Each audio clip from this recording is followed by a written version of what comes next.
Hello बच्चों, let's read this question and the question says that for propagation of sound waves through a medium, the medium should possess. Now let's see the options. Option A inertia, option B elasticity, option C both inertia and elasticity, and option D rigidity.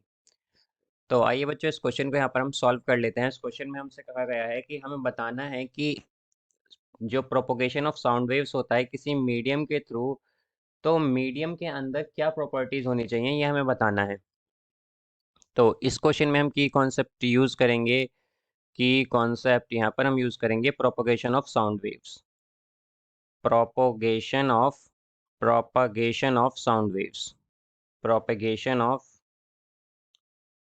Sound waves. Sound waves.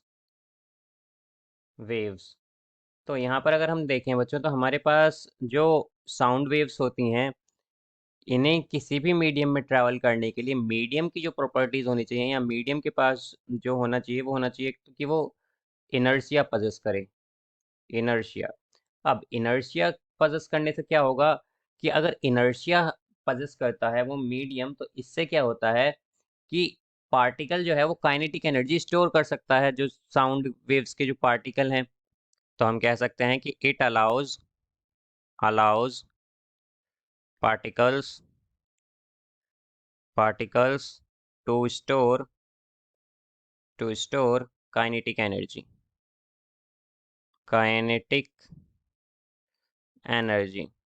Second, यहाँ पर हमारे पास जो बच्चों की second property possess करनी चाहिए वो है elasticity. Elasticity.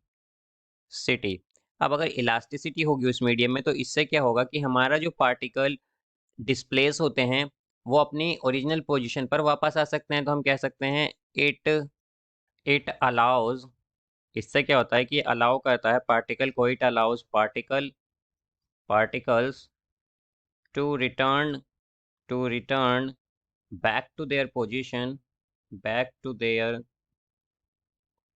position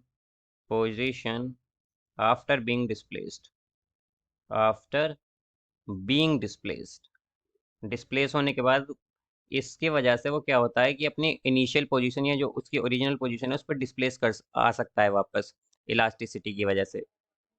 being displaced. तो इसका जो बच्चों करेक्ट आंसर होगा हमारे पास वो होगा option C both inertia and elasticity. Because अगर किसी हमें चाहिए कि जो हमारा साउंड वेव है वो प्रोपोगेट करे किसी मीडियम में, तो उसके पास इनर्शिया और इलास्टिसिटी दोनों होनी चाहिए। So I hope you understood it well. Best of luck. Thank you.